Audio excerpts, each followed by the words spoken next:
Я сейчас отъезжаю от аэропорта Такома в Сиэтле. Это крупнейший город в штате Вашингтон. И Такома – это крупнейший аэропорт международный рядом с Москвой. Сюда не ходят аэроэкспрессы, и на такси сюда ехать дороговато, потому что расстояние примерно 500 километров. Так что москвичи, чтобы улететь в какую-нибудь другую страну, скорее всего, могут выбрать региональный перелет. Или можно поехать на машине. Я выбрал второй вариант.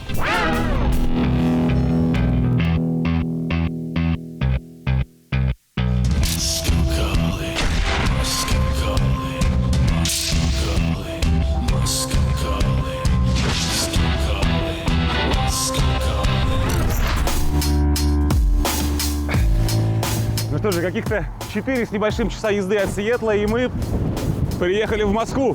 Давайте быстренько поедем, посмотрим, как тут все устроено. На въезде видна торговля. Walmart, очень большой гипермаркет. Еще какие-то магазины. Целый торговый центр большой. Макдональдс. Не пойду. Смотрите-ка, это же дорога, как в настоящей Москве. Даже колейность небольшая имеется. О, и ямки. Все по-нашему. Бензин стоит $2,5 за галлон. То есть это примерно, примерно как у нас. Неплохо.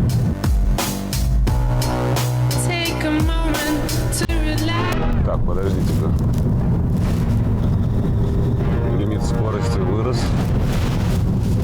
А куда город делся? Кажется, мы проехали всю Москву. Подождите-ка. В Америке во многих штатах можно разворачиваться через двойную сплошную, если вы предварительно убедились, что никому не мешаете. Так что я никакого нарушения не совершал. Вообще в США населенных пунктов с названием Москва больше 10. Из них статус города, то есть там есть почтовое отделение, почтовый индекс. Статус города имеет всего 5 населенных пунктов. И вот это вот Москва, а точнее Москву, в штате Айдахо, это крупнейшая Москва в США.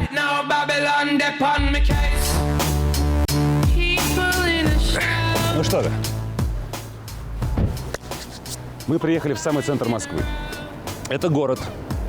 В нем живет 25 тысяч человек. Значит, здесь должен быть мэр, полиция, пожарные, ЖКХ, в конце концов. Давайте разбираться, давайте посмотрим, как это все работает. Первые поселенцы появились тут в начале 70-х годов 19 века. Луковицы местных диких цветов жутко понравились свиньям, и первое имя основанного городка было «Свиной рай». Впрочем, почти сразу название сменили просто на «Рай», но и от рая отказались быстро. Уже в 1877 году город стали называть Москва. Захари Уэнек, куратор местного исторического общества, не исключает русский след. Все возможно. Известна история Форта Росс и прочих русских колоний на западном побережье Америки, которое в то время было слабо заселено. Так что тут определенно было русское влияние, но насколько далеко оно распространялось от побережья, трудно сказать. И все же город называется не Москва, как назвали бы его русские колонисты, а Москву. Почему, никто точно не знает. Версий много, но одна неизменно повторяется во всех источниках.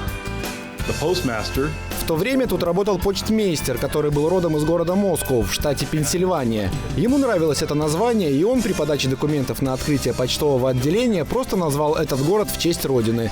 Но у нас нет никаких подтвержденных источников, которые могли бы точно объяснить, почему город называется Москоу. Вот фотография Москвы образца 1883 года. Тогда здесь проживали около 100 человек. Один из них, по фамилии Смит, снял город с ближайшего холма, поставил крестик на доме, в котором трудился клерком, и отправил карточку своему родственнику. Так появился самый древний фотодокумент в местном архиве. В Москву бережно относятся к своей истории. Дом видного местного торговца, а заодно губернатора Айдахо Уильяма МакКоннелла, построенный 130 лет назад, до сих пор стоит на месте. Внутри – краеведческий музей. А центральные кварталы города – это несколько десятков домов, среди которых даже есть театр и художественная галерея, называются исторический центр.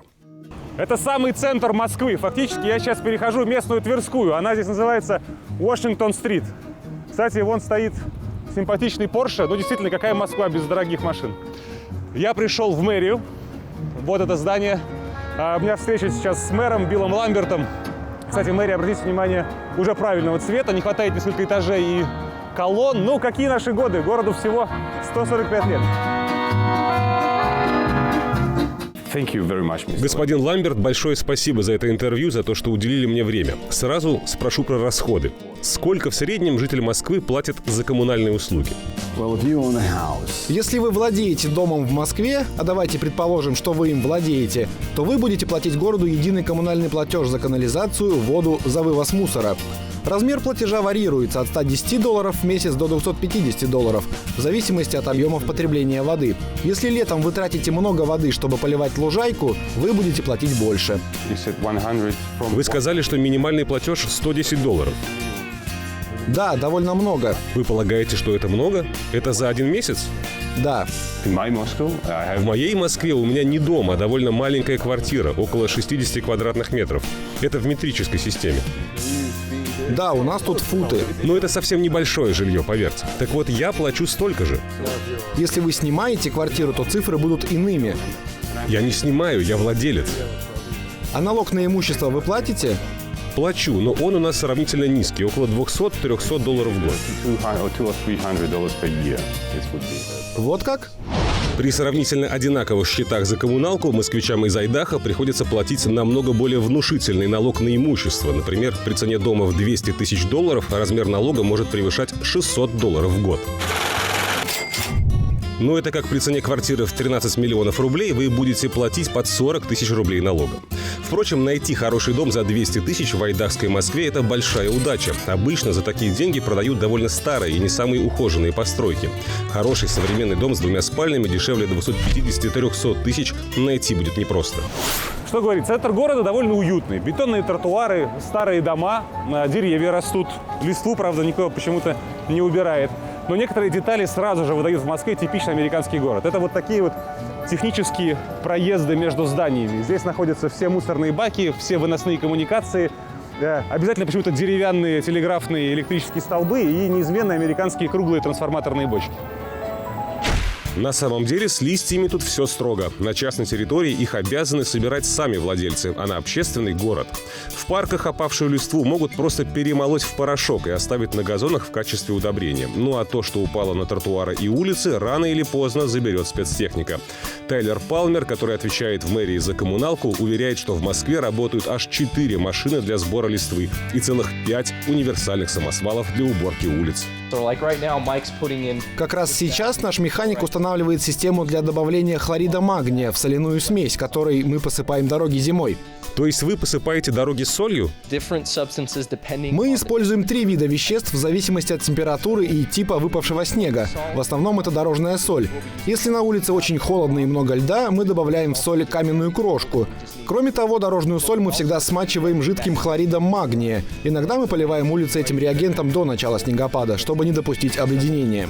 В том же здании, где базируется и ремонтируется муниципальный автопарк, делают дорожные знаки, хранят удобрения для газонов и мелкую городскую технику, например, газонокосилки. Во дворе заправка, оперативный запас асфальта, дорожной соли и жидкого реагента. Тут же стоит тяжелая дорожная техника и баки с собранной листвой, из которой потом сделают удобрения для городских парков. И все это хозяйство на постоянной основе обслуживают 8 человек. При необходимости нанимают временных служащих за $12 в час. В московском водопроводе вся вода артезианская. В городе 6 действующих скважин. Вода тут железистая и проходит обязательную очистку. Запах непонятно чего, хлорки, кажется, или что-то такого есть. В США действует закон, согласно которому водопроводная вода должна быть пригодной для питья. А я человек законопослушный. По вкусу очень на московскую похоже. Ну, собственно, это и есть московская вода. Улицы летом тут не поливают, а исключительно пылесосят. Ливневая канализация выходит в местный ручей, и власти боятся загрязнить его маслами и металлами. Обычная бытовая канализация тоже заканчивается в местном ручье. Конечно же, предварительно все стоки проходят через очистные сооружения. Результат прозрачный. Выглядит чистой, и особого запаха тоже нет. Но пить вы ее не рекомендуете. Эта вода по качеству очень близка к питьевой, и, возможно, во многих местах в мире такую воду вполне признали бы пригодной для питья. Но у нас утвержденные стандарты качества выше. Кстати, именно эту воду город использует для поливки газонов, которых тут в изобилии. Местная Москва тоже, кстати, расположена на холмах. Сколько их тут, 7 или больше, никто толком не знает, их просто тут никто не считал. Впрочем, это не мешает большому количеству москвичей ездить на велосипедах. Даже мэр иногда приезжает на работу на велосипеде. Правда, говорит, зимой ездит на машине. Почти все, кто живет тут постоянно, владеют машиной, а если семья большая, то 2 или больше. А с пробками у вас проблемы есть? Если сломался светофор, тогда небольшая пробка может собраться. Но если светофоры работают, вы же видели, что в городе есть светофоры? Так вот, если они работают корректно, никаких пробок нет.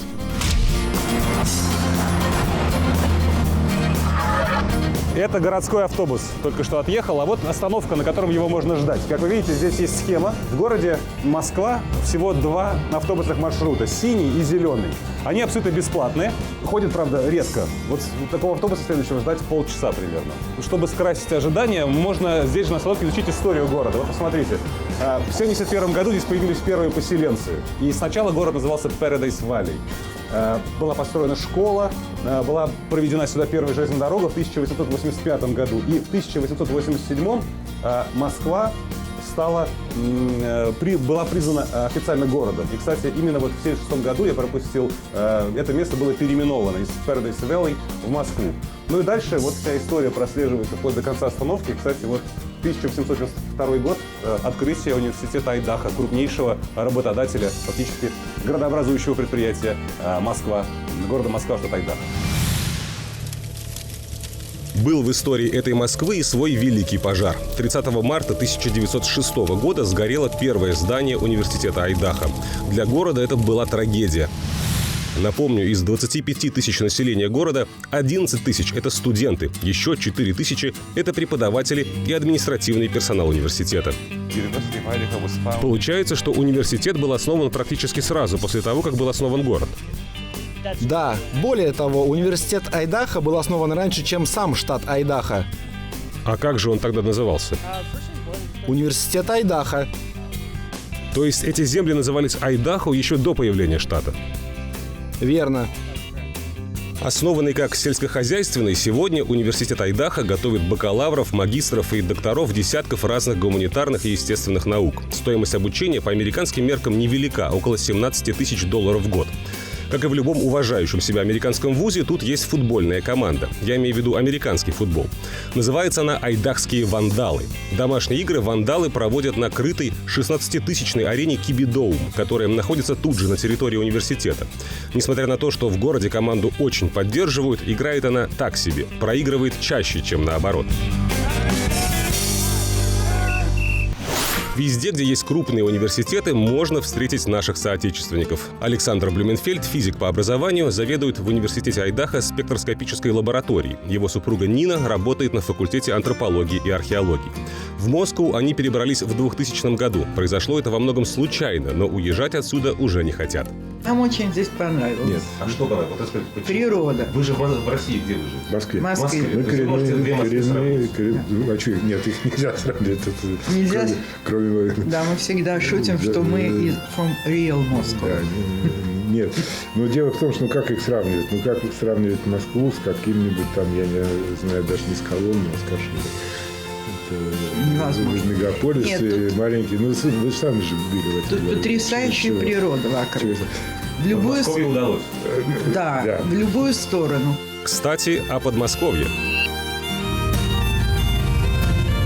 Вот так выглядит ближайшее Подмосковье. Буквально 3 минуты езды от центра города. Кстати, сам город сейчас у меня за спиной. Вот он прячется в тех деревьях. Отсюда видны 2 высоких водонапорных вышки, которые расположены в Москве. Можно сказать, что мы на местных Воробьевых холмах. Эта точка тоже где-то к югу от центра города. У вас нет такого ощущения, что местные, они вот как-то, жизни не нюхали? Вы как жители мегаполиса, где огромное... Нет, это очень зависит, кто откуда. Кто откуда? Это же Здесь университетский город. А здесь... В университетском городе очень разные люди. Могут быть из Чикаго, из Нью-Йорка, из Калифорнии. То есть вот кампус и дома, которые к нему прибегают, не сильно пересекаются с жизнью в Москве? Нет, они Нет, пересекаются. конечно, Это одно, пересекаются. они пересекаются. Но вот я даже не могу сейчас, кто из наших знакомых, коренной житель Москвы, у нас нет таких. Нет. Нина и Александр не называют себя мигрантами. Оба сохранили российское гражданство и довольно регулярно приезжают в Москву повидаться с друзьями. Но по собственному признанию, жить в мегаполисе они бы уже вряд ли смогли. А у вас не было никогда желания какую-то грядку с луком вот так вот? А мы видели, у нас там вот квадрат такой. Видел, да. Это помидоры. Я думал, песочница. Ой, что вы, у нас столько помидор бывает. Здесь хорошо помидоры. На этом кусочке куча помидоров. А зимы здесь какие? Они вот... Зимы мягкие. То есть с Москвой не сравнить? Днем плюс, ночью минус. И поэтому снег жутко тяжелый. Если сравнивать с московскими зимами, вот как местные службы ЖКХ, как они справляются с очисткой? Для них это всегда здесь какая-то катастрофа или они нормально? Для нас катастрофа на маленьких улицах. Они все, университетское, все чистится мгновенно. То есть здесь в Северных Штатах умеют снег убирать? Да, безусловно. Уникальный экспонат в доме наших соотечественников, которые живут в Москве, в штате Айдахо. Карта Генштаба северной части Айдахо. Изначально она была напечатана в 1948 году, отпечатана повторно в 1959. Вот если вы присмотритесь, вот та самая Москва, которая даже советскими генералами называлась Москва. Когда я впервые приехал в Москву в 1977-м, тут жили всего 16 тысяч человек. Включая студентов? Да, а сейчас уже 25 тысяч. Почти удвоилось население. Да, выросло более чем в 1,5 раза. Это заняло 40 лет. Может, еще через 40 лет тут будут жить уже 40 тысяч человек. Но 100-тысячный порог мы точно не перешагнем. Вышел я из мэрии. Что я вижу? Штраф за парковку на неположенном месте. Оказывается, эта парковка только для автомашин мэрии. Вон там маленький знак, я его не заметил. Надо будет заплатить $25. Выписанный штраф – идеальный повод отправиться в полицию, в которой тут, кстати, работают всего 40 человек. Оказалось, что система контроля нарушений парковки в Москве намного, просто несравнимо проще, чем в нашей Москве. В городе Москва парковка бесплатная, но не все так просто. На этой табличке написано, что стоять здесь можно всего в течение 3 часов и не более. Вот как местные власти контролируют, сколько вы здесь простояли. Раз в 3 часа специально обычная женщина с мелом на длинной палке проходит по городским парковкам в центре города и оставляет вот такие вот отметки на шинах припаркованных машин. В следующий раз она пройдет по этой улице через 3 часа после того, как она оставила отметку. И если она увидит свою отметку, эта машина получит штраф. У нее с собой специальный прибор, который выписывает $25 штрафы за неправильную парковку, и человек должен будет его оплатить. Мы нарушили закон и должны быть наказаны, верно? Вовсе не обязательно. Здесь, в Москве, полиция охраняет порядок вместе с населением. Мы предпочитаем обучать и исправлять нарушителей, а не сразу наказывать их. Вы, ребята, не местные. Вы не знали, что там, где вы припарковались, есть ограничения. У нас в городе любой несогласный со штрафом может прийти и оспорить вынесенное решение. То есть мой штраф уже Уже Большое спасибо, офицер. Пожалуйста. Несмотря на то, что у многих в Москве есть дома оружие, в целом город очень безопасный. Самое распространенное преступление – кража личных вещей из машины. Ну, как распространенное? Обычно за день поступает всего 5 звонков на номер 911, но в основном это вызовы скорых и сообщения об автомобильных авариях. Кстати, в США так принято, что на место ДТП приезжают все оперативные службы. И полиция, и пожарная, и скорая помощь, которую в Москве, как почти везде в США, обеспечивает пожарный департамент. Порой мы просто ближе к месту аварии. Кроме того, у каждого свои задачи. Полиция обеспечивает нормальное движение на месте ДТП, устанавливает его причины. Мы приезжаем из-за возможных угроз, которые связаны с повреждением автомобилей. Скорая обследует участников аварии. Мы все помогаем друг другу. Удивительный факт. Из почти сотни работающих в Москве пожарных зарплату получают всего 5 человек. Остальные – добровольцы. Часть из них – студенты, которые работают день через 5 в обмен на бесплатное проживание в общежитии на территории пожарной части. Некоторые трудятся в обмен на бесплатное обучение профессии пожарного. Но главная причина стать добровольцем очень простая. Гордость, чувство собственного достоинства. Работа пожарного очень уважаемая в обществе. Лично я был волонтером 10 лет до того, как получил тут постоянную работу. Ну, поехали спасать город. Кстати, стоимость такой пожарной машины около $400 тысяч, а машины побольше могут стоить и в 2 раза дороже. Впрочем, в Москве работа у пожарных довольно спокойная. Серьезные пожары случаются, как правило, не чаще раза в месяц. После нескольких дней, проведенных в Айдахской Москве, становится окончательно ясно. Совпадение названий наших городов не более чем историческое недоразумение. Москва – это маленький город, который не хочет быть большим. Тут не строят дома выше нескольких этажей. Тут нет высокоскоростных железных дорог и автомагистралей. Айдахские москвичи – спокойные и доброжелательные люди. Легко могут начать разговор с незнакомцем на улице, потому что у них для этого есть и время, и желание. Наверное, именно такой и должна быть вторая по величине Москва в мире. Почти во всем противоположная российской столице. Москва с другой стороны земли.